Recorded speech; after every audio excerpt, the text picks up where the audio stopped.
ভাই সরেন একটু।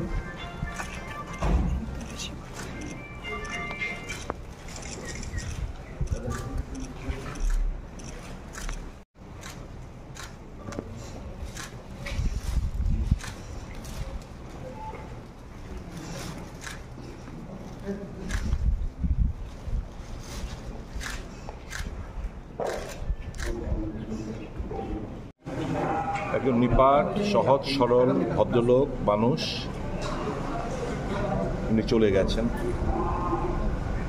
আমার সঙ্গে ব্যক্তিগতভাবে খুবই ভালো সম্পর্ক ছিল, আমরা একই জায়গায় থাকতাম আমাদের বুদ্ধ মন্দির স্থিত পুরনো এমএনও হোস্টেলে, এবং খুব কাছ থেকে ওনাকে দেখেছি। পরিবর্তনের একজন সহযোদ্ধা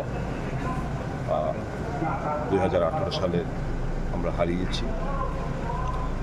দুরারোগ্য ক্যান্সার রোগে উনি ভুগছিলেন, হাসপাতালে শেষ নিঃশ্বাস ত্যাগ করলেন আজকে সকালবেলা।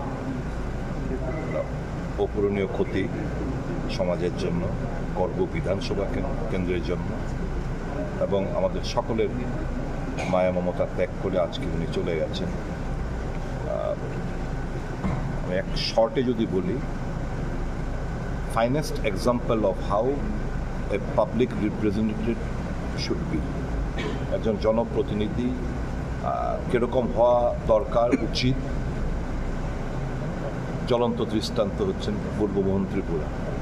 কোনো স্লাম নেই, কোনো এলিগেশন নেই, সহজ সরল একজন মানুষকে আমরা খুইয়েছি সমাজের জন্য এবং আমাদের বিধানসভার জন্য বিশাল অপূরণীয় ক্ষতি। মোহন ত্রিপুরা, যিনি 2018 সালে রাজ্যে যখন সরকার পরিবর্তন হয়, বরবুক বিধানসভা কেন্দ্র থেকে বিজেপির প্রার্থী হিসেবে বিধায়ক নির্বাচিত হয়েছিলেন, এবং যদিও বিগত দিনে তার সঙ্গে তত আমাদের সখ্যতা বা পরিচিতি ছিল না, কিন্তু তারপরেও কয়েক বছর বিধানসভার ভিতরে এবং বাইরে যতটুকু দেখতে পেয়েছি, ওনাকে অত্যন্ত সহজ সরল জীবনযাপন করতেন। কারোর সঙ্গে কোনো সময় কোনো উচ্চবাচ্য করে কথা বলা বা কোনো ক্রিটিক্যাল কোনো জিনিস নিয়ে কোনো আলোচনা করা, সেই জিনিসগুলো আমরা তার মধ্যে পরিলক্ষিত করি। খুবই সহজ সরল ছিলেন, বিশ্বাসযোগ্য ব্যক্তি ছিলেন, এবং পরবর্তী সময়ে তিপ্রামথা দলের সঙ্গে ওনার সখ্যতা হয়, এবং আজকে শুনলাম যে উনি আজ আমাদের মধ্যে নেই, এই হলোকের মায়া ত্যাগ করে পরলোক গমন করেছেন।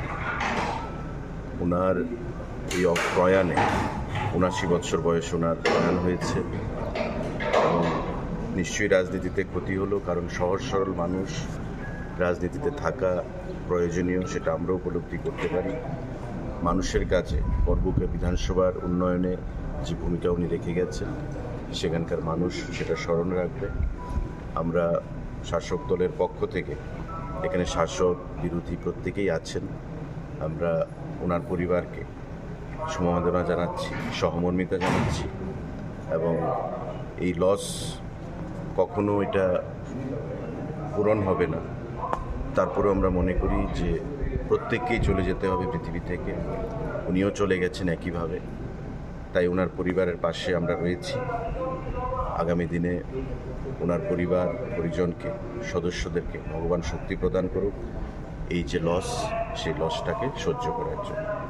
আজকে এই দুঃখের দিনে এই কথাটাকেই বলবো। সবাইকে নমস্কার।